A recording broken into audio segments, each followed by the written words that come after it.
Hi, I'm Marcel, and welcome to me screaming in. Kan du slutte å klage? Hi, I'm Marcel.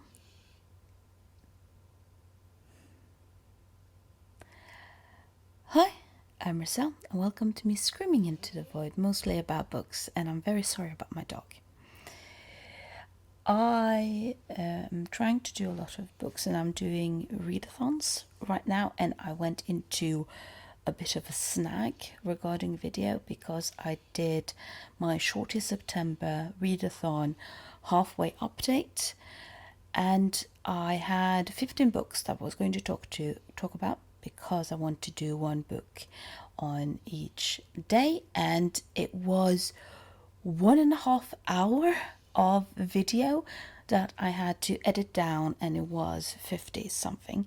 And now I have a really bad feeling regarding editing, so I'm not going to edit this video, and I am just going to sit here and share something about my past and probably do a list check off. And what I wanted to share with you is something called the Classics Club. Before I started doing vlogs, I actually had a blog where I did book reviews about lesser known classical gems. That's why the title of this channel is Lesser Known Gems. I wanted to highlight classical books, that's what I was mostly reading at the time, and I wanted to talk about the classics that most people weren't talking about, because one of the things that annoyed me a bit was that when you were doing sort of lists about classical books, it was usually the same books that came again and again. And a part of the sort of culture that I was interacting with when I was doing blogging was the Classics Club. Now, the Classics Club is a site where people who blog about books, and more specifically classical books, not necessarily only classical books, but classical books, would write in their reviews, send in their reviews about classical books they've read. And a part of their project was that you had the 50 plus lists.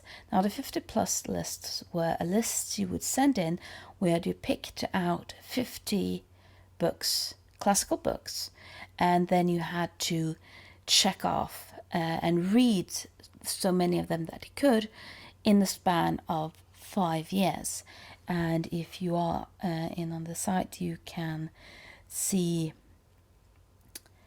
the different sort of sites here about. So add your second, third, fourth classic club list, view our members list, and that's the 50 plus list.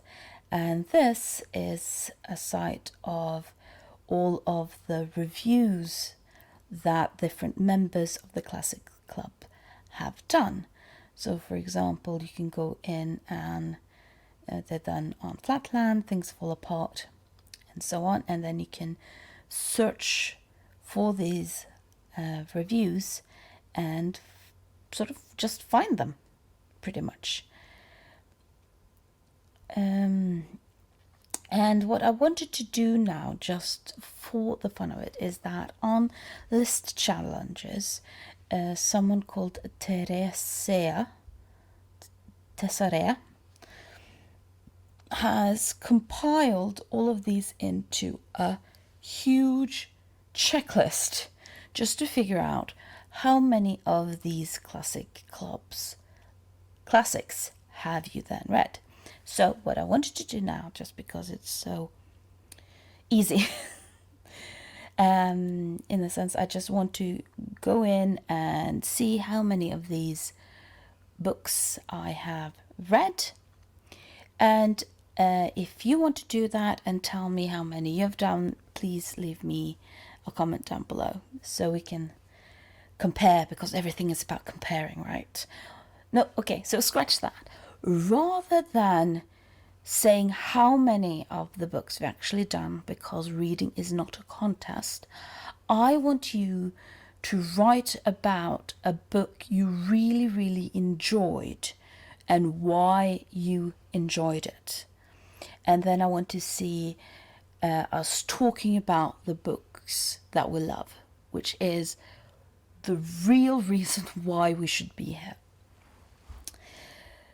So there are, isn't there 664 books on this list? So let's see how many we have. It's alphabetical of the author. So you have Flatland, which is one of my absolutely favorite books. I have several videos on this channel where I'm talking about Flatland. It's a book about mathematics. It's actually a book that exists on 3 levels. You have the mathematical aspect of it, because Flatland is about a 2-dimensional character who meets a 3-dimensional character.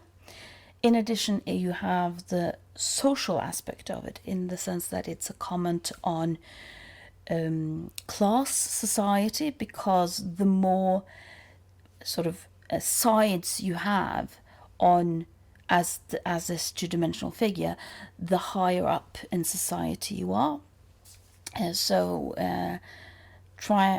Triangles are on the lowest end, and then you have circles. There is a discussion, do circles really exist, at the top end.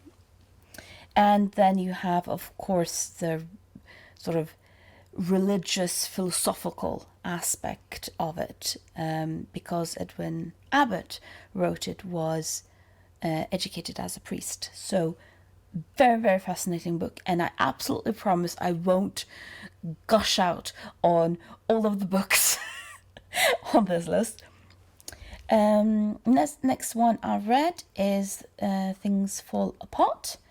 Very, very interesting book. It's talking about how do you deal with change when so much of that change is due to colonization, because change is it's you can't really not change in a society. Yet when you come from a culture where so much of that change comes from negative influences like being colonized, how do you deal with that?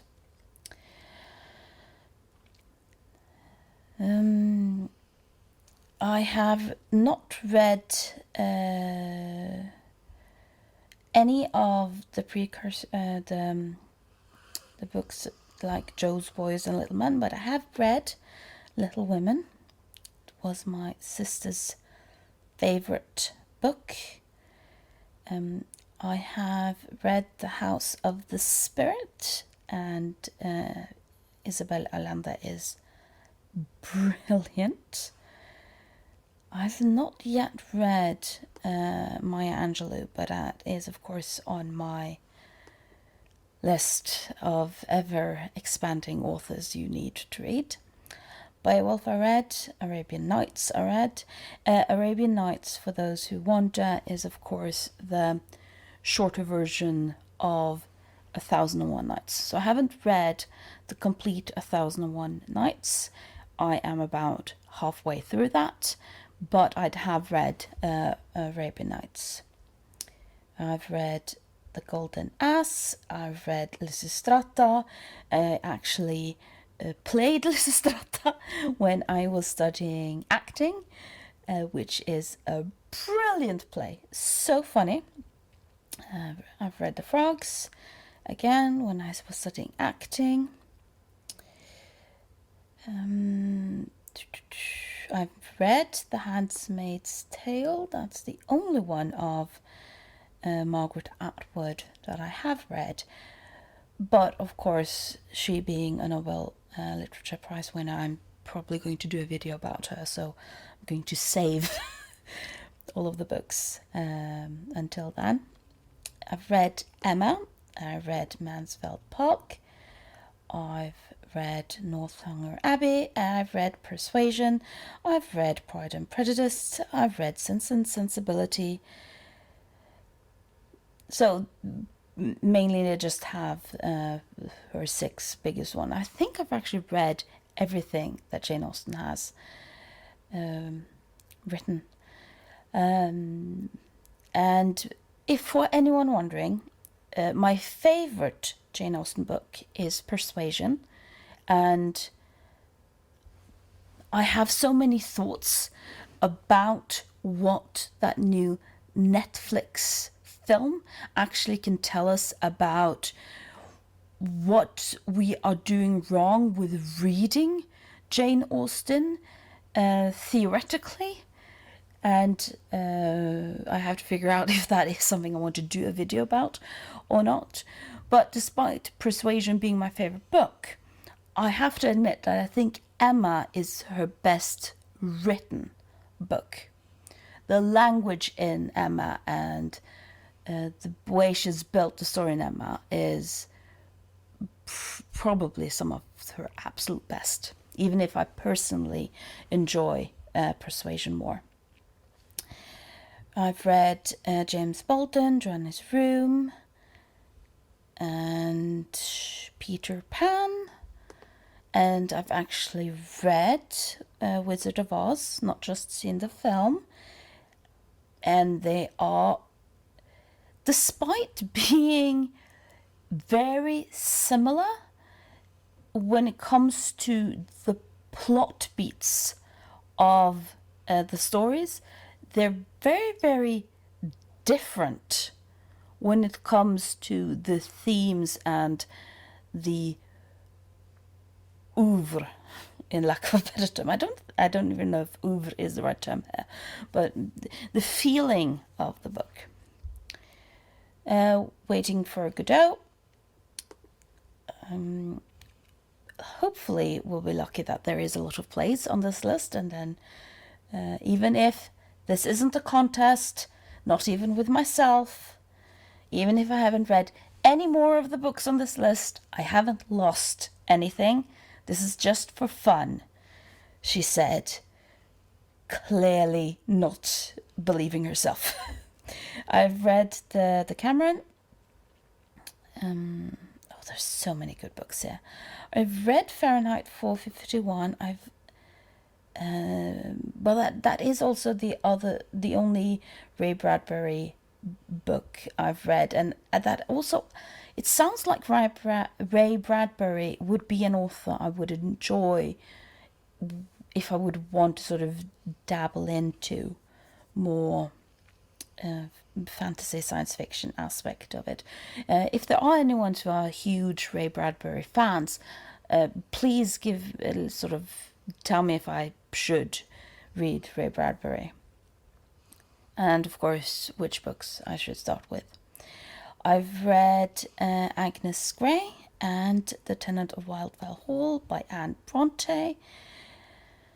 The Tenant of Wildfell Hall, Anne Bronte now has the reputation that she actually should have had all the time.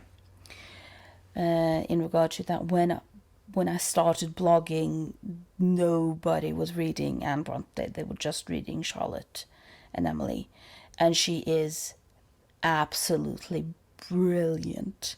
One thing is sort of The Tenant of Wildfell Hall, but I enjoy Agnes Grey as sort of an exploration of how you insert sort of class and morality when she was at the time she was writing, and how they sort of can influence one another. I've read Charlotte Bronte's Jane Eyre. I've read The Professor. I don't think I've read Shirley. I've read Villette, and Villette is my favorite Charlotte Bronte book. I've read Wuthering Heights, and Wuthering Heights is a book that I probably would have enjoyed better until I started talking about Wuthering Heights with people, and understood that a lot of them read the book very differently than I did. I've read 39 Steps. I have not read Master and Margarita. I just did Michael Bulgakov for Shorty September. So I have become more interesting in his writing in that sense. Read A Little Princess, read A Secret Garden. These were things I read when I was younger. I'm trying to remember, have I actually read... No, I haven't read Tarzan of the Apes. Because that's, of course, that when some of these classics, they've sort of been retold and retold in so many different times and periods that it's sort of difficult to really know, have I actually read it or have I just enjoyed the story in another medium? And we are Albert Camus. I've read The Stranger. I've read Alice in Wonderland. I've never read Willa Carter. There's a lot of Willa Carter here. I've read Canterbury Tales, The Cherry Orchard, Three Sisters, My Uncle Vanya, The Awakening. Not read. I've read Colette. Now, Colette is a very interesting author to read. She's French, but she's also one that we really have to sort of wonder, would I find this icky if things had been done in reverse? In the sense that when we are... Det går greit. Det går fint. Det var bare en lyd. Ja. Oh, my poor dog. World is a weird, weird place. Because Colette is what we would call in no sort of as a cougar. And we're proud of it.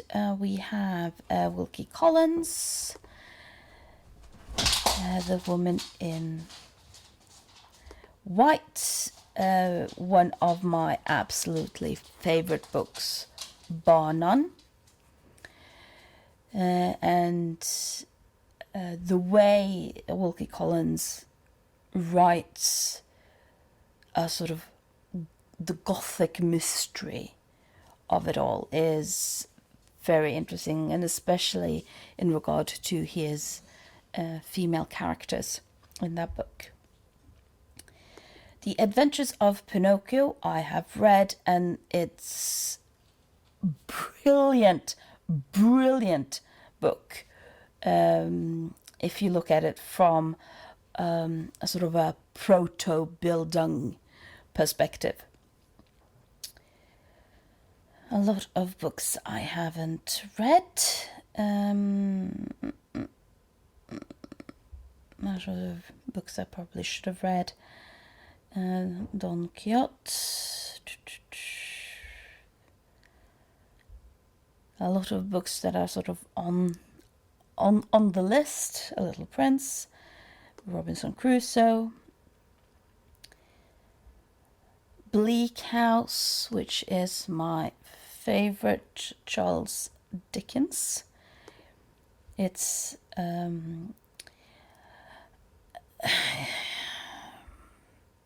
is Charles Dickens the wonderful author that he has been proclaimed to be? In one sense, of course he's a good author, because you can't sort of stay in the public consciousness as much as he has without being a good author. At the same time, I can also understand that for a lot of people, Dickens is a bit too long. He was paid by the word. but and you have to sort of remember that the amazing thing about Dickens are the characters. He has such an amazing way of creating characters, and they might, because it was serialized, because he was publishing in these sort of magazines and newspapers a chapter at a time, you might get a chapter that's just about this sort of weird family, and then you don't really get back to them, and that's sort of the enjoyment of Charles Dickens. I've never read, or I don't think I've read much Emily Dickens. There is sort of course, I was going to say there is a lot of the Anglo-American here. There's a bunch of Russian and French, as I said, as Dostoevsky came around. And that's just par for the core in one sense. It's very difficult to have, what I'm going to say, the classics that we talk about in these areas that are dominated by English as the lingua franca. And when I'm talking about lingua franca, I mean I don't have English as my first language, but I'm still communicating to you in English. And that sort of, you have to sort of do a bit of work to get out of that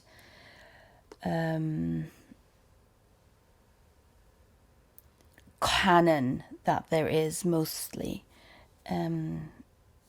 English speaking literature here. The Lost World by Arthur Conan Doyle. That's of course some of his non-Sherlock Holmes work. It's very weird that sort of Sir Arthur Conan Doyle ended up hating Shakespeare, despite that, and that being sort of his most known work.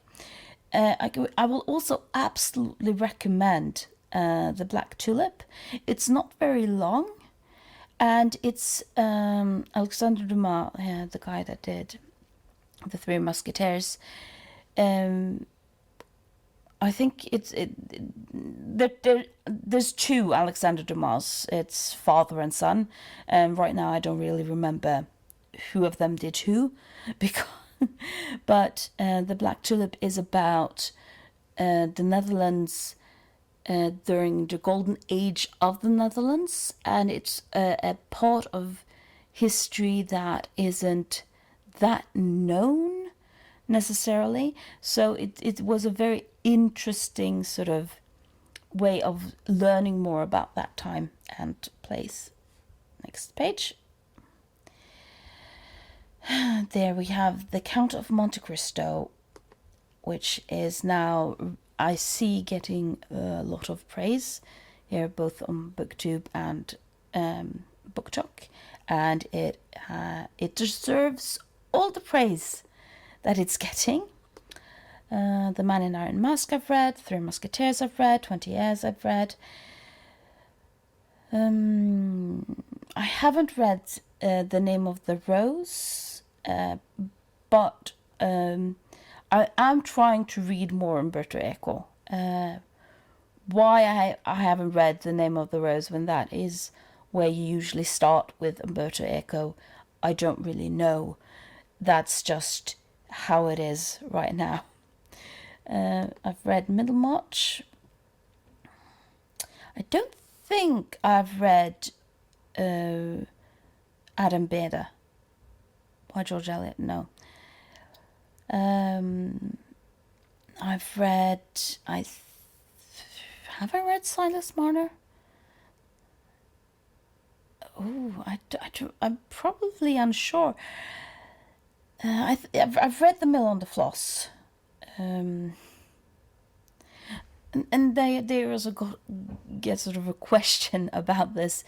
If you don't recall the book, have you technically read the book? very interesting to hear what you think about that. Are the book technically read if you have no recollection of what is going on at all? And we are now in William Faulkner land. There's a lot of William Faulkner. I've never read anything by William Faulkner. I don't really have any sort of recollections or comments or anything about William Faulkner, which is of course why I'm talking about him now. That's The Great Gatsby, a book that is apparently, based on what I hear from especially American writers and vloggers and TikTokers. I'm not on TikTok. I don't know what people on TikTok are called. But apparently The Great Gatsby is a book that is so hated because it's the book you have to read for school. So it can sort of be one of the best books in the world, and yet everyone hates it. I have read A Room with a View by E.M. Forster. I do not like that book. And I think it has something to do again with my problem with Wuthering Heights by Emily Bronte. With everyone talks about A Room with a View as this huge feminist book. And when I read it, I didn't really see it. And I didn't know why I didn't see it. And that ended up really annoying me, in a sense. Only thing she does is talk about boys. I mean, there is no shame in talking about boys, by no means. But that is what she does in that book. Anne Frank, I've read. It's a must-read for all teenagers, in my opinion. And such a brilliant book. And absolutely try to get one where her bisexuality isn't erased out of it. Cranford, I've read, by Elizabeth Gaskell. North and South, my heart's desire. And of course, Wives and Daughters, which has one of the best love triangles I have ever known, because it's not a simple love triangle where the woman has, should I pick person A or should I pick person B?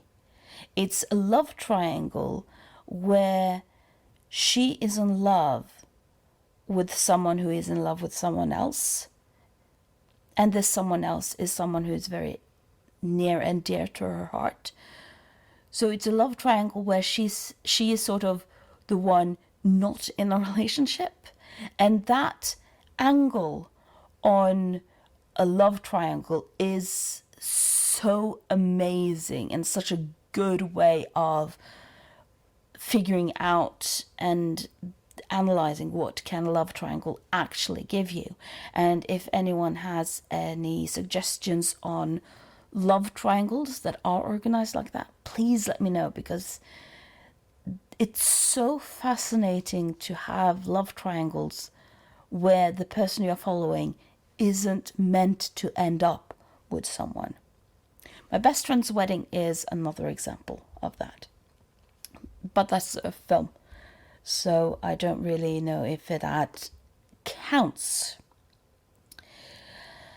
Howl and Faust, I've read. The Dead Souls of Gogol is so amazing, and if you want to start trying out with Russian classics and are very scared and worried about books being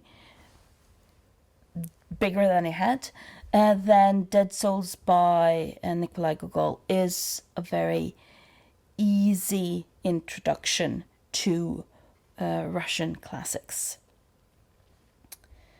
There was Graham Greene. I have not read any of these Graham Greenes. Now we are on page 7. Varsågod. I have a very polite dog. My dog doesn't jump up on the couch unless I say that she can. If we are in the room. If we're not in the room, she just jumps up, because then I think she thinks she can get away with it. The Third Man is a brilliant film, so I really want to read the book, The Third Man.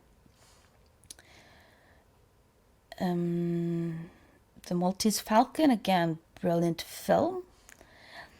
Then you have Knut Hamsun. I've read Hunger, and I want to read Growth of the Soil, just to figure out, because people say that is, of course, his best work. Knut Hamsun has won a Nobel Literature Prize, so probably going to have to read Knut Hamsun, and I think that in and of itself says a little too much about my view on Knut Hamsun. I have not read Thomas Hardy. There is a lot of books here that I recall from the discussions that a lot of American or British if it's bloggers or vloggers or TikTokers, communicators, let's just go with the word communicators, talk about as the books that they have always been pressured, either by school or through social pressure to read. But of course, a lot of these books, you don't really feel the same pressure when when you're not a part of that country. I am now I'm on page 8 and I've done 12%. I think that's good. I'm proud of that. I've read The Hunchback of Notre Dame. I've read Les Miserables. I have not read all of The Treatise of Human Nature by David Hume. I've read part of it as a collection of an introduction to a philosophy class. But that doesn't count. You have to have at least the majority of a book before you can tick it off. There's Ibsen, A Dollhouse, Enemy of the People, that Folkefiende, Master Builder. I'm just translating it in my head to the Norwegian title, because I haven't read Henrik Ibsen in translation yet. That could actually be a fun video. Take 2 or 3 of Henrik Ibsen's plays and read it in the Norwegian, and then maybe read it in, for example, Swedish or Danish, because the languages are so similar, and then do the English translation and compare. Because of course, at least when I read translated literature, I read it because I don't know the language that it was originally written in. I don't really read a lot of, because if it's Swedish or Danish or Norwegian, I read it in the original language. I don't really read. So that could have been an interesting project, just something fun to do on a Saturday morning without much to do. And that's, of course, the good and interesting things with plays in contrast to larger books, because they are short, and therefore you sort of get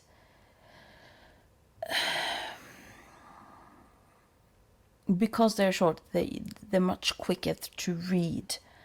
So you can sort of read more about them. No, I haven't read On the Road. I read Kim by Rudyard Kipling, was not impressed. And I have a video talking in detail about why I was not impressed. Oh, Grandpa.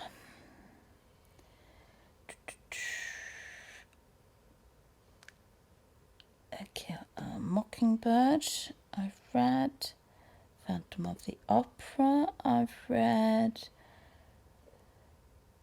Which was, again, fascinating to read the book compared to the films, and least of all the musical. White Fang of Jack London I've read.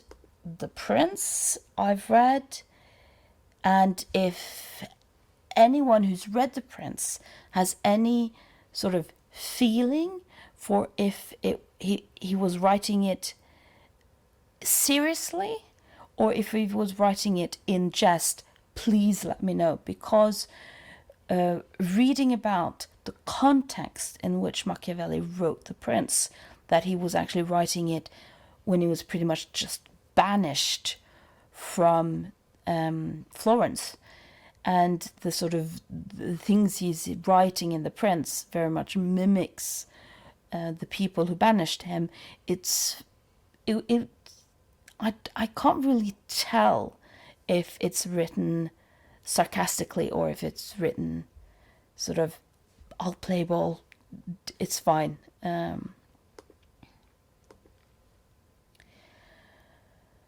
And we are now on page 10. 15% should absolutely be okay with that, even if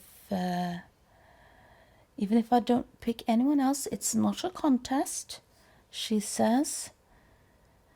That is a weird thing, at least in the sense that such a huge part, sadly, of the communication around books on social media, despite sort of saying that, of course, it's not a contest, of course, it's about enjoying the books and talking about what we love doing, there is also a lot of sensitivity around sort of someone being a faster reader and someone being not such a fast reader. And is this okay, or is this a contest? And what does that say about me when I'm not such a fast reader as other people? And of course, because what are we comparing? Who are we comparing? And why are we comparing? And it's so easy to sort of sit here and say that it doesn't matter, but as you're probably picking up, sort of that's, and that wouldn't be really honest, because I do feel those things. I do feel like, am I reading the right things? Am I reading enough?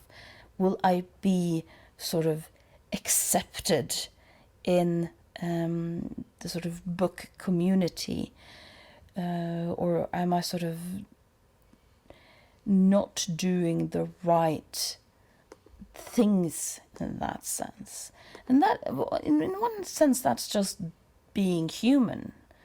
We are social animals, and we are sort of embedded, it's ingrained in us that we need to be a part of a group, and therefore we have to ensure that we are a part of a group.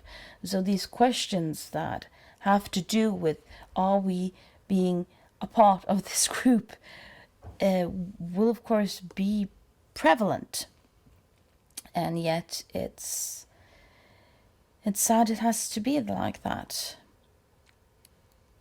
And I wish I knew what I could do to sort of be more comfortable with just being me, even in an area where that's supposed to be the point.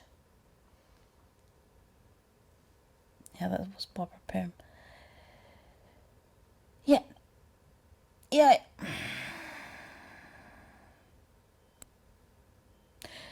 It's also sort of important to remember that just because you have these lists and the sort of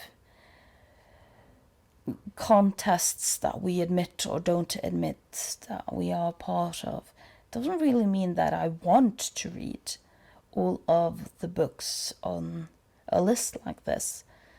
Some of it because that's not really interesting to me, and that is fine. Again, you sort of come back to, for example, my general critique of a lot of the sort of classics lists that I find that are so dominated by the Anglo-American perspective. And if you then, and there is an aspect of time, you can't read everything. You have to make choices. And for example, Walter Scott isn't necessarily someone I want to prioritize when I can read like Love Unto the Grave by Ioneo. And I'm most likely pronouncing his name wrong, and I apologize for that. But go read his book. Shakespeare, Shakespeare, as you like it, Coriolanus, Cymbeline, and now I'm singing and I am apologizing.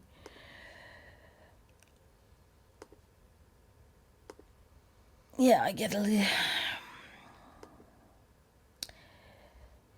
And... Oh, Macbeth. Oh, I don't really know why, but there's something with especially column 2 that I keep missing, and I sort of have to go back when I'm sort of scanning the list. I haven't read The Taming of the Shrew. I really want to read Taming of the Shrew because I think there is a reading of The Taming of the Shrew as a psychological horror that could be quite interesting.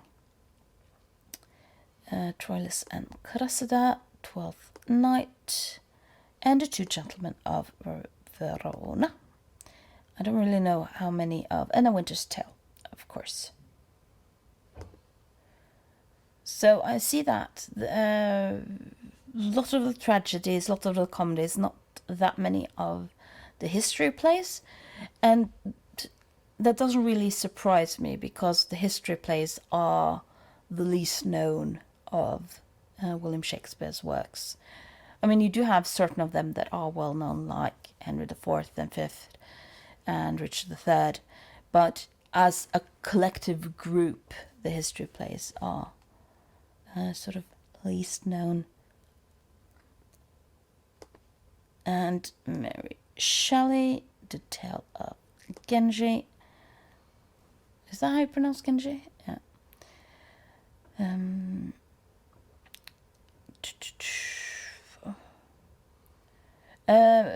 Just fun fact about the Jungle and Upton Sinclair. Wasn't he the one that was in... what was that film called? The whole Rosebud. it's so annoying how you can sort of just blank out on a film that you've seen, and then just Citizen Kane. You see? It's in there, but it's not in there when you first start talking, and you have to talk a bit before it sort of comes back up again. But I think, if I remember correctly, that Upton Sinclair was in Citizen Kane. So, and I saw Citizen Kane in the last, I think, 5 years. So I sort of was proper grown up when I saw it. And so I knew Upton Sinclair mostly as an author, and then it was sort of and then we saw the film, and that was fine, and then we had to watch the essay talking about the film and explaining who was who, and they were like, that was inspired by Upton Sinclair, and I was, what? It's so again, it's sort of interesting how, especially books that are slightly inspired by true events that have now become classics. So you don't know about the true events, you only know about the fictional events, and how that can sort of influence how you relate to someone.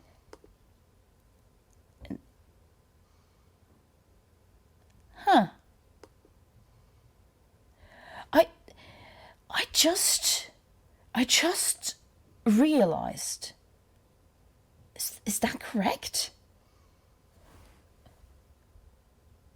No. Talking about things you didn't know and didn't realize, did the same person write The Strange Case of Dr. Jekyll and Mr. Hyde and Treasure Island? How could I?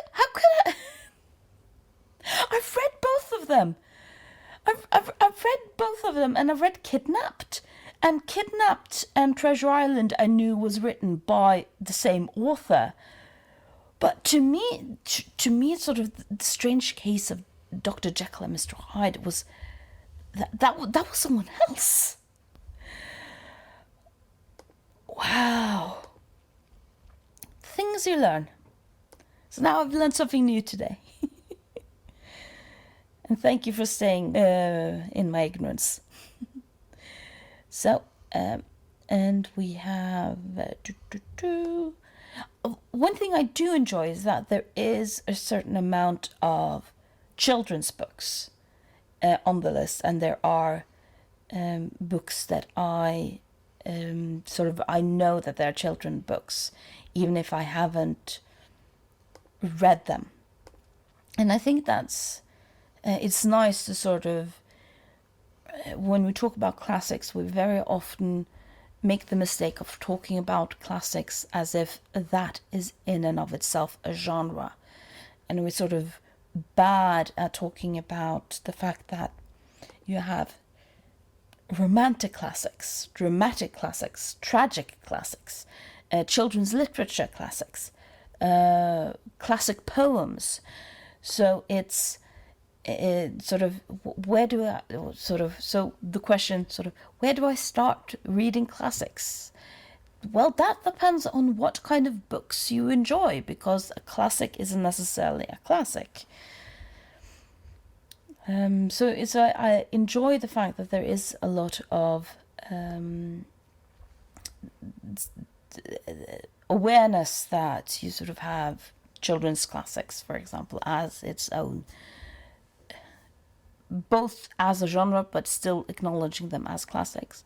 Father and Son by Ivan Turgenev is also a very good introductory book in Russian literature.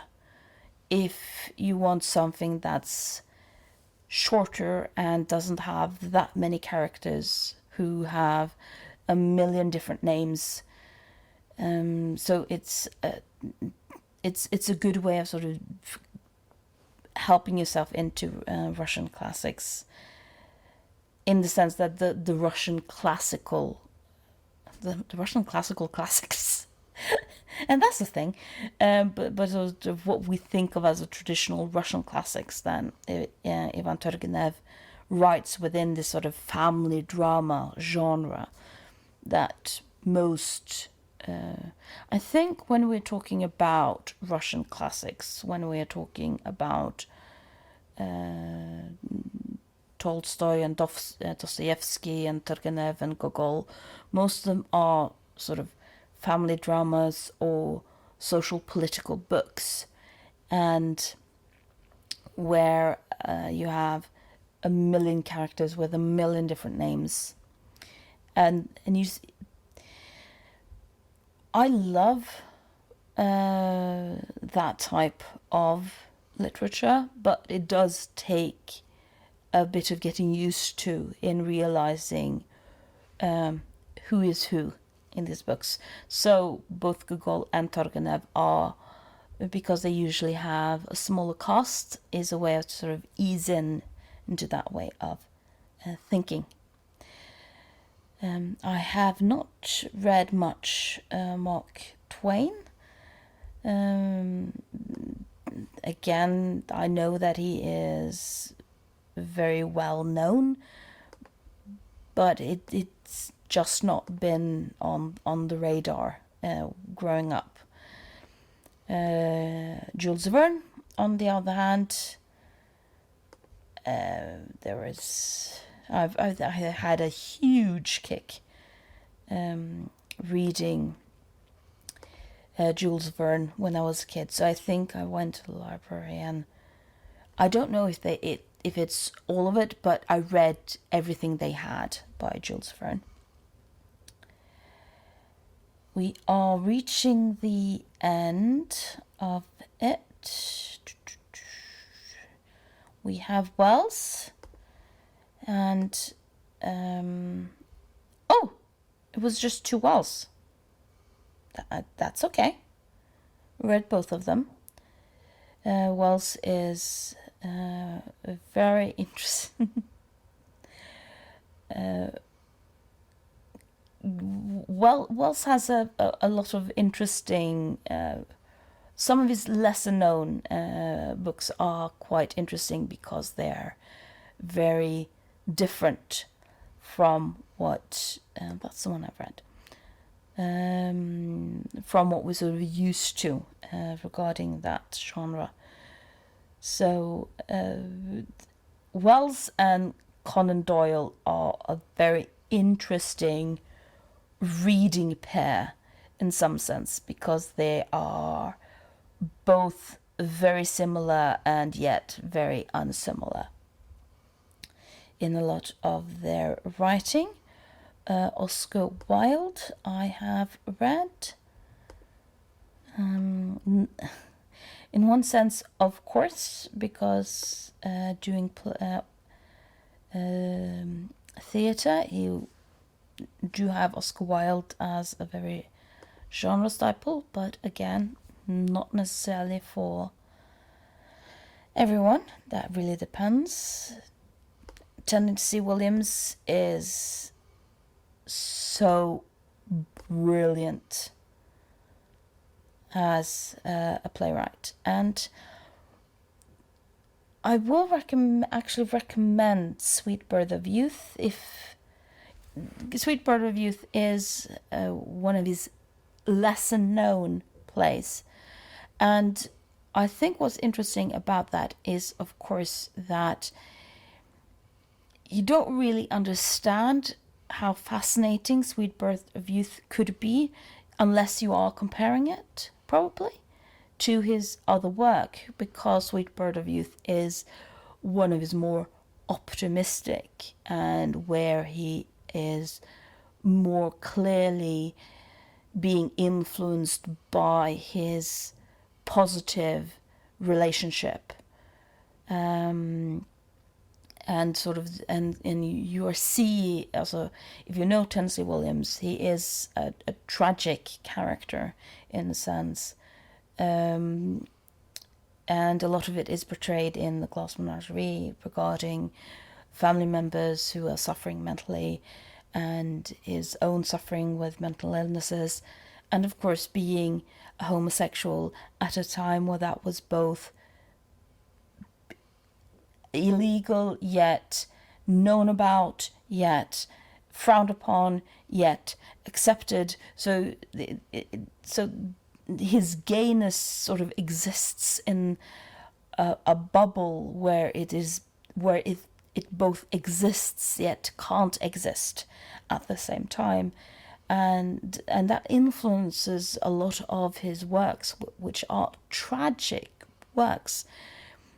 But Sweet Bird of Youth is much more optimistic, and you can sort of see how his partner sort of have influenced him in being more optimistic in that place. So if you've read some of his other work, I would recommend, or if you have read a lot of Tennessee Williams, it would be interesting to hear your thoughts about how Sweet Bird of Youth both is similar, yet if you think it's different from his other work.